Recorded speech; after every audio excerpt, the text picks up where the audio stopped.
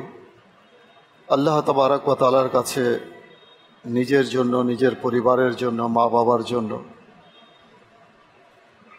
মৃত আত্মীয় স্বজনের জন্য, সকল মুসলমানের জন্য আসুন আমরা দোয়া করি। আল্লাহুম্মা আমিন।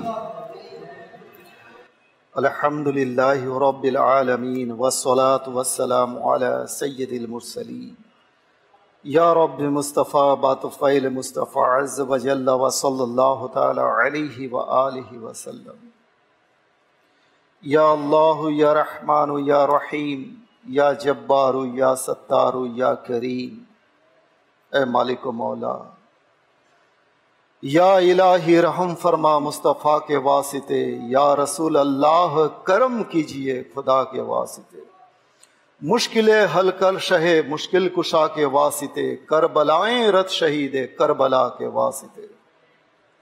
ए मालिक व मौला, ए रब्बे करीम या जलाल वल इकराम, मालिक व मौला, मौला আমরা গুনাহগার বদকার সিয়াকার মৌলা।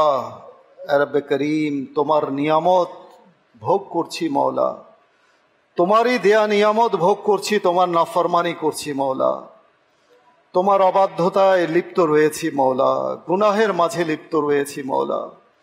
এ মালিক ও মৌলা, পাক পরওয়ারদিগার,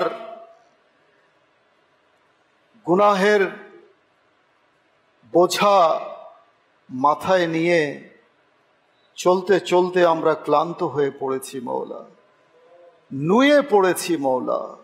এ মালিক, একদিকে শয়তানের ধোঁকা, আরেক দিকে নফসের কুমন্ত্রণা মৌলা। তোমার বান্দা দুর্বল মৌলা, কোন দিকে যাবে মৌলা? তুমি যদি দয়া না করো, তুমি যদি করুণা না করো মালিক ও মৌলা, তোমার বান্দা যে ধ্বংস হয়ে যাবে মৌলা। এ মালিক, আমাদেরকে, আমাদের মা বাবাকে এবং সকল উম্মতে মুসলিমাকে তুমি ক্ষমা করে দাও মৌলা। তুমি রহমান, তুমি রহিম, তুমি জব্বার, তুমি সত্তার, তুমি করিম। এ মালিক পাক পরওয়ারদিগার, আমাদের কবিরা সগীরা, এ মালিক ও মৌলা, ছোট বড় জাহির বাতিন সকল প্রকার গুনাহ খাতাকে তুমি মাফ করে দাও।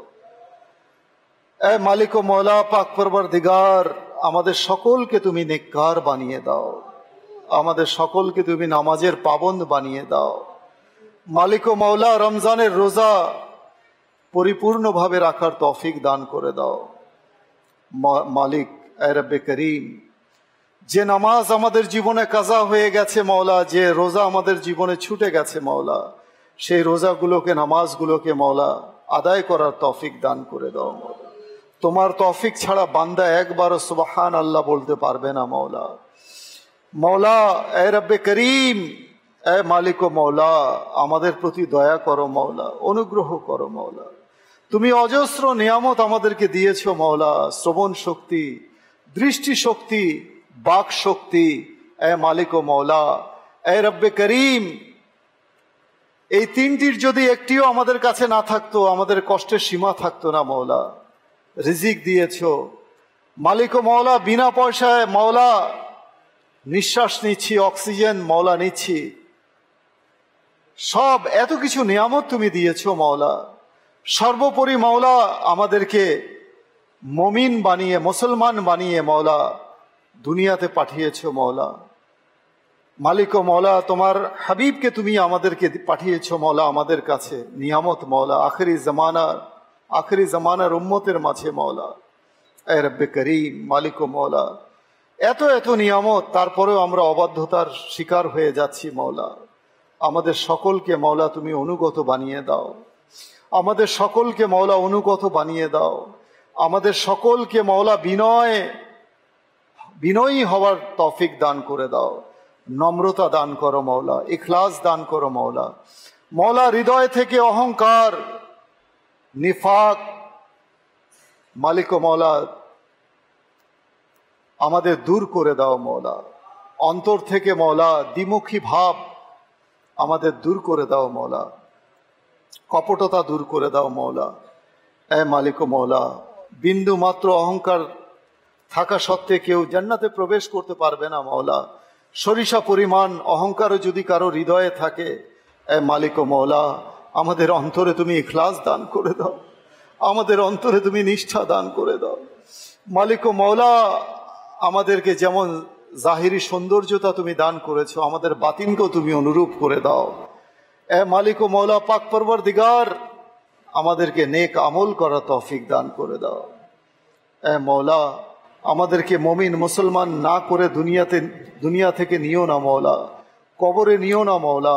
এ পাক পরওয়ারদিগার, পরিশেষে একটি ফরিয়াদ, একটি আকুতি মওলা, যার মাধ্যমে এ মালিক ও মওলা এই মাদানী পরিবেশ পেয়েছি মওলা, সেই দাওয়াতি ইসলামীর আমির আহলে সুন্নাত হযরত আল্লামা মৌলানা মোহাম্মদ ইলিয়াস আত্তার কাদেরী দামাত বরকাতুহুমুল আলিয়ার ইলমের মধ্যে, হায়াতের মধ্যে, নেকির মধ্যে, আল আওলাদের মধ্যে মওলা তুমি অজস্র বরকত দান করে দাও। এ মালিক ও মওলা পাক পরওয়ারদিগার, আমাদের সকলকে হজ্জে বাইতুল্লাহ নসিব করে দাও, আমাদের সকলকে রওজায়ে রাসূলে মওলা, রওজায়ে রাসূলের জিয়ারত নসিব করে দাও মালিক ও মওলা। আমাদের সকলকে ঈমান ও আফিয়াতের সাথে মদিনায় মওত নসিব করে দাও।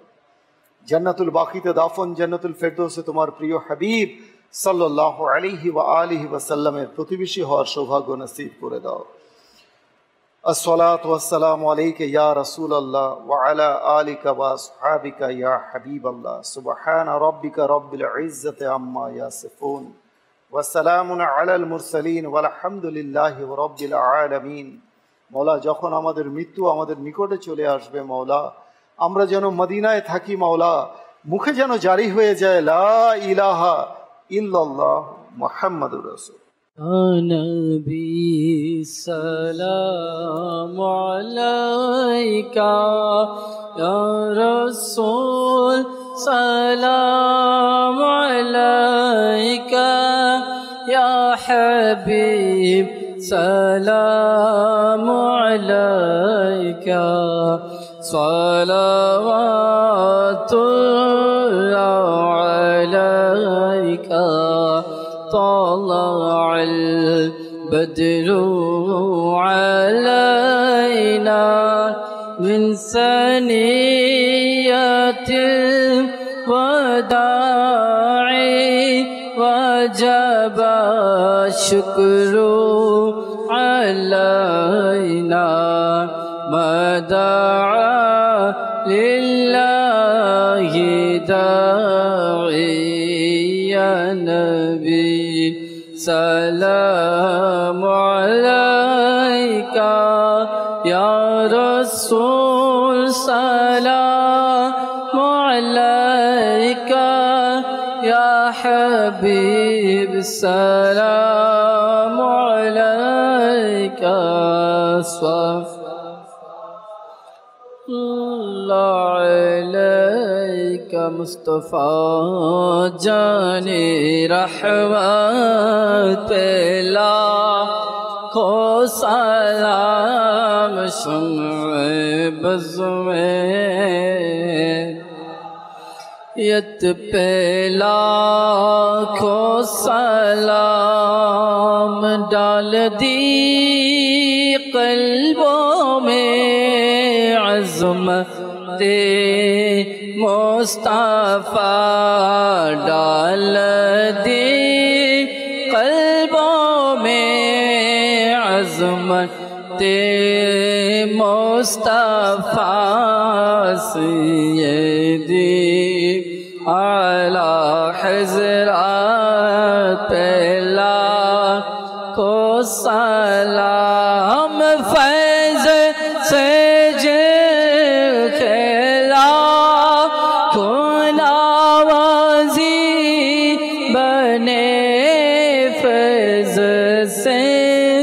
جن کے لاکھوں امام میں سجے اس امیر अहले सुन्नत पेला को सलाम मुस्तफा जाने रहमत पेला को सलाम शुम्वे बज़्मे हिदायत पेला को सलाम। सुब्हानक अल्लाहुम्मा व बिहम्दिका ला इलाहा इल्ला अंता अस्तगफिरुका व अतूबु इलैक। सुब्हानक अल्लाहुम्मा व बिहम्दिका ला इलाहा इल्ला अंता अस्तगफिरुका व अतूबु इलैक। अस्सलातु वस्सलामु अलैका या नबी अल्लाह व अला आलिका व अस्हाबिका या नूर अल्लाह। ला इलाहा इल्लल्लाह मुहम्मदुर रासूलुल्लाह। সারা দুনিয়ায় দিনের বার্তা করতে প্রচার ও প্রসার, কুরআন হাদিসের আলোকে শোনো বয়ান ভাই আমার।